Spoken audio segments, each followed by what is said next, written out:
E aí, pessoal, tudo bem com vocês? Durante essa época da pandemia agora, nossas entrevistas terão que ser todas por plataformas digitais, tudo da forma online, já que temos que respeitar, né, as recomendações da saúde, manter o distanciamento social, manter a quarentena. E nesse vídeo eu converso com o Pelezinho para saber como que tem sido para ele, que é do mundo do esporte, né, do mundo do futsal de Mato Grosso do Sul, essa quarentena, o que ele tem feito, se tem mantido contato com os atletas, com os professores. Esse é o bate-papo então com o Pelezinho que você confere agora aí. E eu queria saber para você como que foi o início dessa quarentena, né? Acho que foi mais ou menos em março que parou, né, as competições.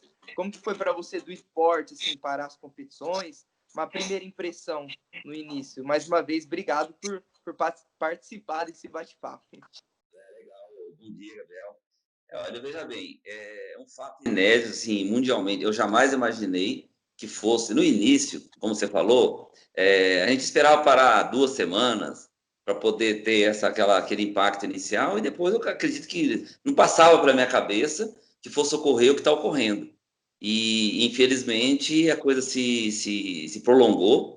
Eu estou aí há 2 meses e meio, né, parado, e a perspectiva agora é para voltar dia 1º de julho. Nós estamos rezando para que isso aconteça, porque é muito difícil, assim, não só para mim, mas para todos os professores, para todas assim, as pessoas envolvidas, né? E principalmente para as crianças, né? Porque eu converso com os pais, alguns pais me relatam que é difícil explicar para a criança que não pode ir na escolinha, entendeu? Então, não dá, como é que eles vão entender o que está acontecendo no mundo? É difícil. E a E, criança infelizmente, gosta de treinar, né? eles estão aí para aguentar os guris da casa, né? Os pais estão Uhum. sofrendo com isso. Então, a gente está tentando também buscar algumas alternativas, né, para auxiliar os pais. Então, eu tenho colocado, assim, semanalmente, algumas atividades que nossos professores, eles propõem, algumas atividades para fazer em casa, né, utilizando garrafa PET, cadeira, banco, chinelo, sapato, o que tiver, para servir de obstáculos, e fazer algumas situações, assim, de técnico, né, alguns fundamentos técnicos, para que eles possam estar se distraindo, né? E ao mesmo tempo não deixando cair muito a questão técnica mesmo deles, né? Para a Uhum. evolução. Mas o que eles querem, na verdade, é jogar futebol, eles querem fazer jogo, é o coletivo, né? Que eles gostam, né? Mas isso aí vai ter que esperar, não tem jeito. Eu acredito, assim, que num breve período a gente vai estar voltando às atividades. E como que vocês fazem para passar essas atividades para eles à distância? Assim, vocês ligam, vocês disponibilizam algum vídeo explicando? Como que funciona?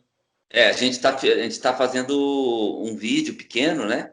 Para poder, assim, com 4, 5 atividades, aí eles fazem repetições, né? Então, a gente pode fazer 2, 3 repetições daquele mesmo exercício, mas pelo menos vai Uhum. estar, tentar, assim, oferecer a eles uma opção de lazer, orientar, né? Fora que ele pode criar, né? Criar situações dentro de casa, mas o vídeo está sendo feito na própria residência dos professores, numa garagem, num espaço que eles têm, né? Então, para Uhum. poder, que é o que vai ocorrer na realidade, que eles vão estar em casa, eles vão estar, vai ter uma garagem, vai ter um espaço, assim, um terreno para quem tiver, quem está no apartamento, afasta os móveis ali, cria um Os cantinho, móveis, né? dá um jeito ali de arrumar um espaço para eles poderem fazer atividade, né? Porque na maioria dos condomínios também eles vetaram as quadras esportivas, a área de lazer está fechado, né? Então eles têm que se virar com o que tem. Então a gente tenta dar essa alternativa. E esses treinos esses vídeos, na verdade, são uma vez por semana que disponibilizam, que vocês mandam? Aí manda para os pais dos alunos mesmo pelas redes sociais e eles mostram para os filhos. Via Facebook, veio o Instagram, né? Instagram, alguns pais eu mando por WhatsApp, né? Para eles lá, para oferecer a eles essa oportunidade. Mas é o que a gente tem feito, na verdade, né? Que não tem alternativa. A gente fala assim, aula de escola, você faz um material, você consegue permanecer estudando. Mas o futebol é na É, prática, não é? é Então, o assim, não tem, físico, né? Você precisa se movimentar. A não aula, tem assim, muito querendo ou a não, fazer. você consegue sentado ali estudar, ler o seu material. Agora o esporte não tem jeito, né? Você tem que correr, você tem que tem que estar livre para poder se exercitar. Esse é o Tem o maior toque, né? Tem o dificuldade. contato físico, né? O contato Uhum. físico. Então, assim, a gente vê assim que nós seremos os últimos a voltar às atividades normais, por causa exatamente dessa situação, né? Do contato físico. A criança vai entender que ela não pode chegar perto do colega. Como é que ela vai entender que ela não pode fazer coletivo? Então, eu falo assim, por que a escolinha não voltou? Algumas escolinhas voltaram, existe um processo, alguns projetos de biossegurança, em que permaneçam dentro de um espaço, um do outro, com um material individual, mas eu vejo assim, na minha concepção, eu não estou criticando ninguém, mas eu vejo que a escolinha Pelezinho, eu tenho uma responsabilidade social muito grande, vai fazer 34 anos agora em agosto, então eu não posso, por causa de um mês, 2 meses, jogar isso fora, porque se der um problema com a criança ali de de contrair o vírus, e nem seja na escolinha, em algum lugar, mas como está tendo atividade, logicamente que os pais irão pensar que foi no Pelezinho, que Por foi lá. você. Então, eu não posso correr esse risco. Então, em cima disso, que eu tenho conversado com os pais, e graças a Deus, assim, a receptividade dos pais tem sido muito grande, no sentido de que eles entendem que isso é fato, que eu preciso ter essa responsabilidade social. Então, a gente fala assim, a gente não agrada a todos, a gente tem que agradar a maioria. E eu tenho agradado a maioria porque é uma responsabilidade nossa. Então, a gente tem que preservar a saúde dessas crianças, porque essas crianças, elas podem levar o vírus para o pai, para a mãe, para o avô, para a avó. Então, assim, dissemina, né? Então, e como é uma doença que não tem ainda, ninguém tem conhecimento, eu tenho assistido televisão sempre, com infectologista falando, eles não têm o conhecimento do vírus, não sabe se é para criança, se é para adulto, se é para gordo, para magro, para preto, para branco. Então, assim, é para todo mundo. Então, não tem como você falar, vou fazer isso que vai dar certo. Não tem. Então, por precaução, eu respeito muito, né, os decretos do Marcos Trade, da Secretaria de Saúde, da Organização Mundial de Saúde. Então, eu tenho que respeitar isso, porque é da responsabilidade da Escolinha Pelezinho. Nós precisamos ter essa responsabilidade social. Então, em cima disso, eu permaneço parado. Os professores entendem também da mesma forma, porque a gente tem uma mesma filosofia de trabalhar. Acho que eu estou tendo dificuldade financeira? Claro que sim. Quem que não está? Né? Eu vivo. Então, a escolinha, ela vive das mensalidades escolares. Então, aí vem um ponto importante também. Eu tenho vários pais, assim, que entendem a situação, têm ajudado a escolinha Pelezinha, eu aproveito a oportunidade para agradecer esse entendimento. Bacana. Eles estão pagando a mensalidade, eu reduzi a mensalidade, né, porque também eu acho que eu teve que dividir o prejuízo, né?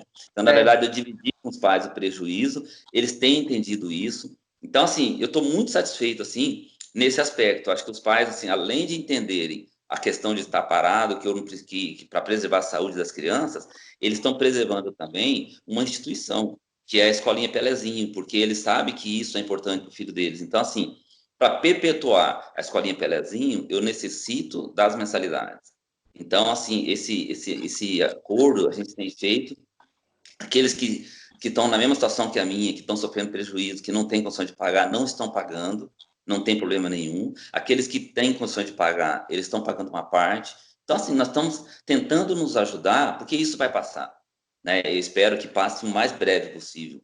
Mas o tempo que durar, a gente tem que preservar. E, sim, quando voltar, eu quero voltar 100%. Eu quero voltar com todas as condições de oferecer aos alunos e aos pais o trabalho, aqui que a qualidade do serviço da escolinha Pelezinha. Eu não posso fazer meia boca. Eu não posso lá, vou fingir que vou dar aula, e eles vão fingir que está tendo uma aula, e a gente está fazendo um fingimento que não vai levar a nada. E eu posso correr o risco de, mesmo assim, com todas essas precauções, de alguém infectar. É o que eu estou falando para você, não precisa ser lá, pode ser em algum lugar, mas vamos falar que foi lá. Então, esse risco eu não quero correr. Então, assim, eu entendo perfeitamente a necessidade que eu tenho, eu entendo a ansiedade que a gente tem das crianças, dos pais, nossa, né? Porque a minha vida, né? Estou dizendo aí particularmente a minha vida, assim, eu tô há 34 anos com a escolinha, assim, eu vivo a escolinha Pelezinha, de manhã, à tarde, à noite, então eu tô parado em casa, cara, foi muito difícil eu me adaptar. Angustiante, né?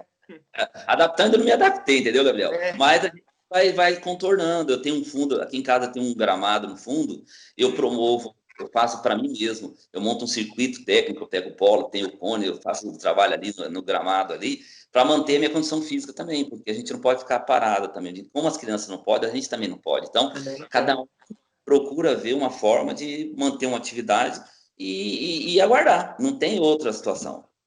Se para, enferruja, né, Pelezinho? Fica enferrujado. Ah, Já estou enferrujado. Já A idade chegou aqui. Na idade que eu estou, chegou, não dá, não tem mais jeito. não tem Então tem que jeito, ter né? atividade física, né? Se eu ficar parado, eu vou entravar. Eu fico de cama, não tem jeito. Então eu tenho que trazer atividade, eu faço, né? Eu gosto de fazer, né? Eu acordo Uhum. muito cedo, então eu faço minha atividade cedo. Eu não mudei muito minha rotina, eu acordo 5 da manhã, naturalmente, não tem como. Aí eu faço atividade de manhã, tal, tomo banho, fico aqui. Então, vai vendo as notícias, vão vendo, ouvindo música. Eu aprendi muito a ouvir música. Inclusive, eu conheci minha casa, porque eu, tava, aqui eu sou muito pedir, entendeu? Agora eu tô conhecendo coisa aqui dentro que eu não lembro nem lembrar. Você não nem Esse, conhecia. esse fundo lá, o gramado, eu fui lembrar dele 3 dias depois que eu tava parado aqui. Eu, pô, mas tem um fundo ali, eu posso fazer alguma coisa. Aí eu fui fazer, entendeu? Então, assim, sempre uma situação dessa traz benefícios pra gente, né? Acho que pra gente Uhum. refletir o que está fazendo, o que é a vida, né? Então, por exemplo, eu não posso reclamar muito, não, eu não lamentar muito, porque quem me conhece sabe, assim, eu vivo intensamente, sabe? Eu viajo bastante, eu me divirto muito, eu gosto de festa, eu gosto de contato com as pessoas. Então, assim, eu acho que muitas pessoas, depois dessa pandemia, eles vão analisar e refletir e ver que a vida é muito curta, que de uma hora para outra muda tudo, que mudou o mundo. Não foi aqui, eu tenho Sim. irmã na Holanda, eu tenho irmã em Portugal, eu tenho um afilhado lá em Paris, então a gente conversa com eles por telefone e a gente vê que a situação é a mesma ou até pior que a nossa, né? Uma grande Uhum. diferença. O europeu, eles não têm essa convivência que a gente tem, esse contato físico, essa coisa. Então, para nós é mais sofrido. Eles fica normal lá em casa, para eles está tudo certo, assim, é normal para eles, né? Para a Uhum. gente não é normal. A Brasileiro gente gosta gosta de de estar em contato, receptivo, né? Caloroso. esse relacionamento, né? Então, é isso aí. Mas a gente se adapta. E a gente sabe que vai passar. E a gente torce que passe rápido e que traga, né, algumas experiências assim, positivas de tudo isso que a gente está vivendo. E como você falou, a instituição Pelezinho vai fazer 34 anos em agosto, no mês de agosto? 5 de agosto. 5 de agosto. E como que é para você estar tanto tempo aí nessa caminhada do futsal de Mato Grosso do Sul, de Campo Grande? Como que foi no início, a sua ideia inicial de começar com a escolinha Pelezinho? Então, assim, a juventude hoje não conheceu o que é operário, né? Operário comercial aqui na década de 79. Eu joguei de 79 a 86 no operário. Uhum. Então, naquela época, o futebol, quando tinha pouca gente no Morenão, era 15 mil pessoas, entendeu? Nossa. Joguei para 38 mil pessoas, o Morenão lotado. Então, assim, isso só quem viveu na época entende o que é ser um jogador do operário. E eu sempre gostei de jogar futebol, desde criança. Mas eu nunca sonhei em ser jogador de futebol. Eu fui ser jogador de futebol por acaso. Como eu gostava de jogar, eu jogava no São Bento, do seu Adi Boenanha e da farmácia São Bento, né? Tinha um time de futebol, ele criou uma equipe para a gente jogar para mim e para o Ica, né? Futebol. Jogando bola, jogando. Nessa aí nós jogávamos na preliminar dos jogos do Operário, do Comercial, né? E aí, quando chegou um momento que nós já partimos já para 15 anos, 16, saindo do ensino médio, já para entrar na faculdade, o Luica foi estudar para Ribeirão Preto e o seu Adib acabou com a equipe. Não, o Luica foi para Ribeirão e o Operário me contratou. Eu e o Cocada. O Cocada vocês conhecem também. O Cocada era da minha época do São Bento lá, que jogou no Vasco. Uhum. Cocada. E então a gente foi para o Operário, né? Eu, Cocada, para o Operário, o Luica foi para Ribeirão, aí o seu Adib acabou com o time, porque na verdade ele fazia o time para a gente, né? Uhum. Então aí foi jogar no Operário. Eu fui para o Operário com 15, 16 anos. E eu já fui direto treinar com os profissionais. Então, eu vivenciei, assim, a fase áurea do futebol aqui do estado de Mato Grosso do Sul como jogador. Mas aí, Gabriel, respondendo a sua pergunta, eu nunca quis ser jogador de futebol. Eu fui por acaso, na sequência. E eu sempre foquei no meu estudo. E na época, eu estudei no Dom Bosco, né, desde o primeiro ano, até o terceiro ano científico, era científico, agora ensino médio. Eu estudei no Dom Bosco, fiz a faculdade na Universidade Federal de Mato Grosso do Sul, né, então fiz educação. Desde que eu entrei na faculdade, eu já comecei a dar aula no Colégio Dom Bosco, desde o primeiro Uhum. ano, não tinha creche naquela época, então você podia dar aula, né, assim, como acadêmico, né? Já podia Aí eu fui começar. fui pro Dom Bosco, então, assim, meu foco foi a educação física, foi trabalhar as crianças, trabalhar com crianças. E aí, em 86, não, em 83, eu machuquei. machuquei, tive uma contusão muito séria. Eu fiquei 2 anos parado, fiquei de agosto de 83 a agosto de... Eu voltei a jogar no Operário em agosto de 86, 85, desculpa, de 85. Eu voltei a jogar futebol. Fiquei 2 anos, de 83 a 85, parado. Tratando, fui tratar em São Paulo, fiz todo um tratamento que hoje, se eu machucasse hoje, ficaria aí 9 meses, 8, 9 meses parado, entendeu? Eu Ah, fiquei na época, né? na época não tinha o recurso que tem hoje. Uhum. Então, eu voltei a jogar no Operário só para provar que eu estava bem. Eu, assim, inclusive, teve um médico que me desafiou quando eu operei, foi uma coisa muito frustrante. Poderia ser uma frustração, mas que me motivou a minha recuperação, né? Eu não vou falar o nome do médico, ele sabe quem é. Ele chegou para mim e falou: você nunca mais joga bola. Quando eu operei, assim, tinha uma semana de operado, ele era meu professor na universidade. Ele chegou para mim e falou: você nunca mais vai jogar futebol. Eu falei: mas o doutor Zé Wilson que me operou, falou: não, você tem uma chance em 1000. Ele falou: é uma chance em 1000. Eu falei: eu tenho uma, não tenho? Então eu vou pegar essa chance para mim. Gabriel, eu fui daquilo ali até hoje, eu não tirei da minha cabeça. O que ele me falou, me motivou, treinava. Quando eu estava na pior situação, eu lembrava que ele falava para mim que eu não ia jogar. Eu falei: eu vou jogar. E aí eu voltei no Operário em 85, no segundo semestre de 85 eu voltei a jogar no Operário. Nós perdemos a final do campeonato comercial, que tinha o Bugre. Naquela época do Operário Comercial era uma rivalidade. A gente perdia muito pouco comercial, mas naquele ano nós perdemos. Aí eu ia parar no final do ano, porque eu voltei exatamente só para provar que eu tinha condições de voltar a jogar. Mas aí no ano seguinte, em fevereiro de 86, teve um troféu, Taça Governador Ramos Tevez. O Ramos Tevez, que na época era governador do estado, e veio o Corinthians, o Palmeiras e o Internacional, fizemos um quadrangular com o Operário. Foi em fevereiro. Aí eu continuei jogando só para me jogar esse torneio, porque era um torneio importante. E eu titular do Operário, eu joguei os 3 jogos contra o Internacional, o Corinthians e o Palmeiras, como titular. O técnico era o da Silva e o Bosco, que hoje era preparador físico do Operário na época, né? Então eu joguei os 3 jogos, foi muito bem nos 3 jogos. Nós empatamos com o Corinthians, empatamos com o Palmeiras e perdemos para o Internacional, de 4-2. O Inter foi campeão do torneio. Aí, naquele último jogo, foi um domingo contra o Internacional. Na segunda-feira, eu fui na sede do Operário e falei que não ia mais jogar futebol. Encerrei a carreira ali, sabe? Então, assim, e já tinha. Aí, o que eu fiz? Isso foi em fevereiro, março. Eu trabalhava no Dom Bosco. Quando chegou em julho, eu pedi demissão do Dom Bosco. Dia 5 de agosto de 86, inaugurou, na época era a Quadra Bar, era a quadra ali na Arthur Jorge, perto da prefeitura, onde eu fiquei ali 29 anos e meio com a escolinha ali, que agora eu transferi para o ginásio da União de Sargentos, só que eu estou com 3 unidades atualmente, né? Mas enfim, vamos voltar lá. Aí eu resolvi montar a escolinha Pelezinho. Então, quando eu montei a escolinha, qual que era meu objetivo? O que era minha... Porque eu trabalhava no Dom Bosco já com futsal. Só que eu tinha alguns problemas lá dentro de questão de fazer aquilo que eu achava que tinha que ser feito. E aí o coordenador, na época, não dava essa liberdade para a gente. Eu simplesmente saí, como teve a vontade de inaugurar o ginásio ali, eu enfiei as caras, sabe? Então, assim, eu fui o pioneiro, né? Que eu montei, foi a primeira escolinha particular aqui do estado, foi do Pelezinho, tá, em 86. Tá? Aí eu criei a escolinha com bastante dificuldade, com 1, 2 alunos, mas sabe, eu dava aula para 1 ou 2 alunos, Uhum. como se fosse 20, né? Eu tinha aquela garra de fazer, eu sabia que aquilo ia dar certo, a convicção que eu tinha, que daria certo aquilo ali. E, graças a Deus, passados aí 34 anos, né? A gente mantém firme, forte nesse período de 34 anos.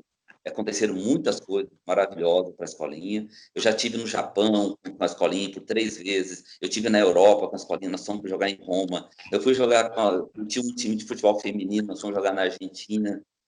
Jogamos na Bombonera, jogamos no Monumental de Núñez, no estádio do Olha. lado do River, né, com as meninas. Sim, Então, sim. assim, a escolinha, a nível de Brasil, a nível de Taça Brasil, Campeonato Brasileiro, excursões que a gente fez. Então, assim, nós somos conhecidos mundialmente porque a gente é conhecido no Japão, a gente é conhecido na Europa, lá em Roma, né? E principalmente no Brasil também. E a gente sempre que sai para jogar as Taça Brasil aí de futsal, a gente a gente representa muito bem o estado, nós temos uma equipe muito competitiva, né? Então, assim, graças a Deus a gente fez da Escolinha Pelezinho uma instituição assim de renome, né? Dentro do esporte, né? Nacional e até internacional, e baseado sempre, Gabriel, nos fundamentos da escolinha, que é a formação integral da criança. Então, meu maior legado que eu vejo da Escolinha Pelezinho durante todos esses anos aí, é eu saber que eu estou na segunda geração. Tem filhos de ex-alunos da Escolinha que fazem a Escolinha Pelezinho, mas muitos. Eu acho que a metade dos meus alunos hoje são filhos de ex-alunos da Escolinha. E isso me enche de satisfação, porque você vai levar o teu filho naquilo onde você foi feliz. E aonde você sabe que tem uma filosofia de trabalho que é a formação integral, não forma atleta. Eventualmente, dentro dos alunos da escolinha, vão sair atletas. Mas, fundamentalmente, o que eu prezo, que a filosofia da escolinha é formar cidadão. Então, acho que o guri tem que estudar, ele tem que respeitar as pessoas. Ali dentro, a gente trata todos com igualdade. Ali não interessa, eu não sei nem qual é a profissão do pai, da mãe, se tem. Ali todos são iguais e são tratados com igualdade. Então, é a formação que é a principal característica e legado da escolinha para esses alunos. E eu estou nesse foco desde o início, e desde o início as pessoas, quando você chega para mim e fala, Pelé, quantos jogadores você da escolinha? Não sai um jogador, não sai um cidadão. Eu tenho engenheiro, eu tenho médico, eu tenho jogador, entendeu? Porque eu jogar futebol. Então, assim, na verdade, eu não estou visando um único foco, que são normais dessa escolinha, de formar atleta. Eu não formo atleta, eu formo cidadão. Esse cidadão, ele pode ser um atleta. Sim, isso é o legal do esporte, né, Pelezinho? Igual você falou mesmo, e a participação das escolinhas na vida das crianças, né? A questão não é só você formar um atleta, um jogador, eventualmente, claro que surge, mas você formar um cidadão. Ali ele está em contato com outras crianças, tem que aprender a ser responsável, né? Seguir os horários, seguir as orientações, e dali sai engenheiro, professor, e tudo isso acho que é gratificante até para você, né? Enxergar lá na frente, pô, aquela criancinha que treinava ali comigo não virou jogador, enfim, mas hoje é um excelente profissional na profissão que ela segue. Acho que isso deve ser muito bacana, gratificante para você. E é o bonito do esporte, está ensinando mais do que ali dentro das quatro linhas, né? É ensinamentos para a vida inteira. Exatamente, é fundamental. Eu tenho, assim, várias manifestações, né, de pais, de pessoas, assim, que vivenciaram ali a Escolinha Pelezinho, e eu falo para você, assim, ó, o que me deixa mais satisfeito, assim, é que o respeito que eu adquiri com o meu trabalho.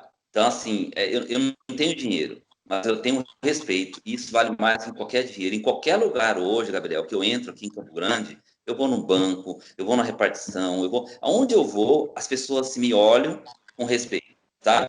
O trabalho que eu desenvolvi aqui, eu fiquei uma situação aqui dentro do estado, do estado, porque às vezes a gente vai jogar em interior, vem prefeito conversar comigo, puxa, o Pelezinho, então, o cara quer me conhecer, saber quem que é o Pelezinho, então, assim, isso me enche de orgulho, né? Então, assim, é fruto de um trabalho. E eu quero deixar bem claro aqui que foi uma intuição, foi uma iniciativa minha, mas durante esses 34 anos, eu contei com muitos profissionais, pessoas assim da minha equipe de trabalho, né, que passaram várias no Pelezinho lá, mas uma coisa eu falo para você, assim, eu tenho uma satisfação muito grande, assim, eu tenho um reconhecimento muito grande dos professores que são da equipe do Pelezinho, porque você vai numa unidade, o pai elogia muito aquele professor, eu vou na outra unidade, ele elogia muito aquele professor, então, assim, eu chego à conclusão de que eu tenho uma equipe muito boa. Eu, sozinho, não faria nada. Então, eu sempre falo com meus professores, as minhas secretárias, a Kelly está comigo há 17, 18 anos, a minha secretária. O Felipe, o professor mais antigo meu, assim, antigo de Pelezinho, que ele é novo ainda.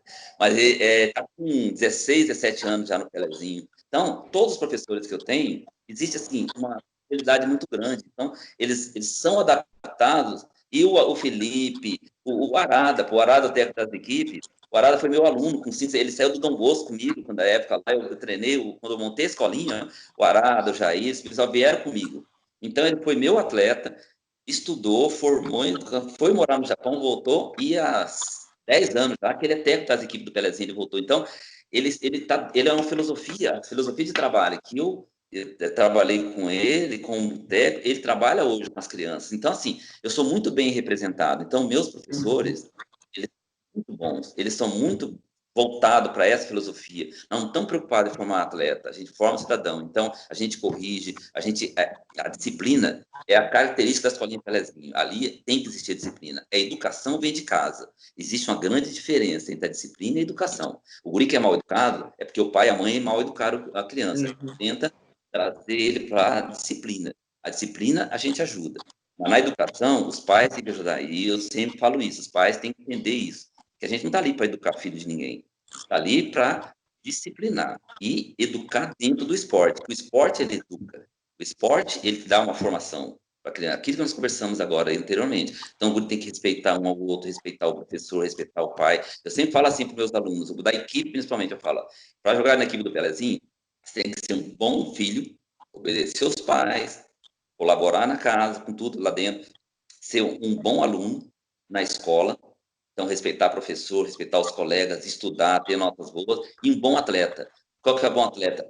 Participar dos treinos, não ficar faltando, ter assiduidade, respeitar os coleguinhas, respeitar o professor, respeitar a arbitragem. Então, assim, toda essa formação, juntando essas três situações aí, é que fazem um bom cidadão. Pelezinho, queria agradecer sua participação aqui nesse nosso bate-papo, parabenizar por todo o trabalho, por toda a garra aí durante esses 34 anos e desejar uma boa sorte aí nessa sequência, né, nesse momento que a gente vive. Se Deus quiser, logo, logo as competições voltam, né, no dia 1º de julho, voltar aos treinamentos. Então, queria agradecer sua participação e desejar sucesso aí. Eu que agradeço e, assim, é importante, assim, às vezes a gente está falando isso, né? Muitas pessoas conhecem a Escolinha Pelezinho, mas não sabem a história, né? O que é a Escolinha Pelezinho? Então, eu, assim, lógico, bem superficialmente, deu para mostrar qual que é o objetivo nosso. Então, a gente está, assim, muito convicto disso, eu sou muito convicto disso, eu sempre falo assim para os pais, o filho é seu, mas a escolinha é minha. E a escolinha, ela vai funcionar dessa forma. Se você compactua comigo dentro desses aspectos, vai estar no lugar certo. Caso contrário, eu dou toda a liberdade, né? Eu acho que assim, os pais têm o direito de levar o filho para onde quiser. Se levar para a escolinha, eles sabem que vai ser dessa forma. E graças a Deus, a gente tem adquirido um grande respeito. Eu estou muito tranquilo, Gabriel. Eu tenho certeza que isso vai passar, vai voltar, a gente vai voltar mais fortes ainda do que a gente terminou. E se Deus quiser, essa escolinha ainda vai perpetuar aí por muitos anos para assim promover, né, essa integração de muitos dos alunos. Eu quero ainda trabalhar o neto dos meus alunos. Isso aí, Pelezinho. Muito Obrigadão, então, obrigado. pela participação. Eu que E até agradeço. logo, até mais. Pessoal, então esse foi o bate-papo com o Pelezinho, da Escolinha Pelezinho Futsal. E a gente se vê no próximo vídeo com alguma outra personalidade do esporte de Mato Grosso do Sul. Dessa forma também, desse jeito online, pelas plataformas digitais. Beleza? Até o próximo vídeo.